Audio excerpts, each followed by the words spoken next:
മൂവാറ്റുപുഴയിലെ അധ്യാപകന്റെ കൈവെട്ടിയ കേസിൽ തിരിച്ചറിയൽ പരേഡ് നടക്കുന്നു. അധ്യാപകനായ ടി.ജെ. ജോസഫ്, മകൻ മിഥുൻ ജോസഫ്, സഹോദരി സ്റ്റെല്ല എന്നിവരാണ് തിരിച്ചറിയൽ പരേഡിനെത്തിയത്. എറണാകുളം സബ് ജയിലിലാണ് മുഖ്യപ്രതി അശമന്നൂർ സവാദിന്റെ തിരിച്ചറിയൽ പരേഡ് നടക്കുന്നത്.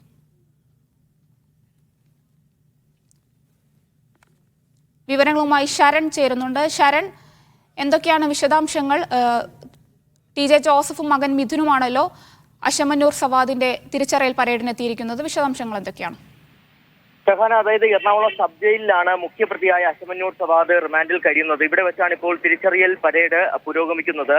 അധ്യാപകനായ ടി.ജെ. ജോസഫ്, മകൻ മിഥുൻ ജോസഫ്, സഹോദരി സ്റ്റെല്ല എന്നിവരാണ് 3 മണിക്കൂർ കൂടി തിരിച്ചറിയൽ പരേഡിനായി ഇവിടേക്ക് എത്തിച്ചേർന്നിരിക്കുന്നത്. എന്തായാലും കഴിഞ്ഞ ദിവസം എൻ.ഐ.എ സംഘം എറണാകുളം CJM കോടതിയിൽ ഇത് സംബന്ധിച്ചുള്ള അപേക്ഷ നൽകിയിരുന്നതാണ്. തിരിച്ചറിയൽ പരേഡിനുള്ള അപേക്ഷ നൽകിയിരുന്നതാണ്. അതിൽ അപേക്ഷയ്ക്ക് അനുമതി നൽകിക്കൊണ്ട് തന്നെ ഒരു മജിസ്ട്രേറ്റിനെ കോടതി ചുമതലപ്പെടുത്തിയിരുന്നു. മജിസ്ട്രേറ്റിന്റെ സാന്നിധ്യത്തിൽ കൂടിയാണ് ഇപ്പോൾ തിരിച്ചറിയൽ പരേഡ് നടക്കുന്നത്. നമുക്കറിയാം, ഈ കേസിലെ മുഖ്യപ്രതിയായ സവാദിനെ സംഭവം നടന്ന 13 വർഷങ്ങൾക്ക് ശേഷമാണ് കാസർഗോഡ് നിന്ന് എൻ.ഐ.എ സംഘം കസ്റ്റഡിയിൽ എടുക്കുന്നത്. ഇയാളുടെ അറസ്റ്റ് രേഖപ്പെടുത്തി ഇയാൾ ഇപ്പോൾ റിമാൻഡിൽ കഴിയുകയാണ്. എന്തായാലും തിരിച്ചറിയൽ പരേഡിന് ശേഷമായിരിക്കും ഈ കസ്റ്റഡിയിൽ വാങ്ങാനുള്ള നീക്കം എൻ.ഐ.എ നടത്തുമെന്നുള്ളതാണ് നമ്മൾ മനസ്സിലാക്കുന്നത്. ഈ തിരിച്ചറിയൽ പരേഡ് അവസാനിച്ച ശേഷം ഈ കസ്റ്റഡി അപേക്ഷ എൻ.ഐ.എ കോടതിയിൽ എൻ.ഐ.എ സംഘം നൽകും. കസ്റ്റഡിയിൽ വാങ്ങിക്കൊണ്ട് തന്നെ പല കാര്യങ്ങളിലും വ്യക്തത വരുത്തുകയാണ് എൻ.ഐ.എയുടെ ലക്ഷ്യം. അതായത് നേരത്തെ തന്നെ എൻ.ഐ.എ കണ്ടെത്തിയിരിക്കുന്നത് ഈ 13 വർഷം ഇയാൾ ഒളിവിൽ കഴിഞ്ഞു എന്ന് പറയുമ്പോൾ അത് PFIയുടെ സഹായത്തോടു കൂടിയാണ്. അങ്ങനെ